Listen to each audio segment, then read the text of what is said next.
السلام عليكم ورحمة الله وبركاته. بالماضي يكتشف لاعب عظيم في ودية الطوغو، لكن إن كنت من عشاق المنتخب الجزائري اضغط لايك للفيديو ولنتابع التفاصيل.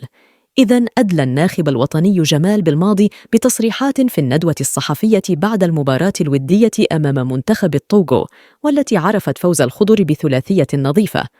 وقال جمال بالماضي: الأجواء التي لعبنا فيها هي تماماً ما كنت أبحث عنه في مثل هكذا مباريات، فالرطوبة كانت عالية أثناء المباراة، وهو ما سيجعلنا نتعود عليه أكثر قبل خوض الكان. كما قال أيضاً: بالنسبة للاعبين الذين لم أشركهم في مباراة الطوغو، زروقي وتوغاي، فراميز زروقي كان مريضاً وتوغاي يعاني كذلك من آلام خفيفة، لهذا السبب لم يلعبوا أمس.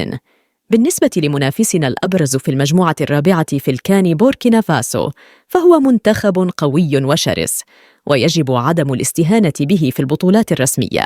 كما أثنى على لاعبه المفضل في المباراة وقال: آدم والناس قدم مباراة عظيمة، حيث يستطيع اللعب في كلا الجانبين، وهذا يريحني وسيمنحنا حلولاً أكثر.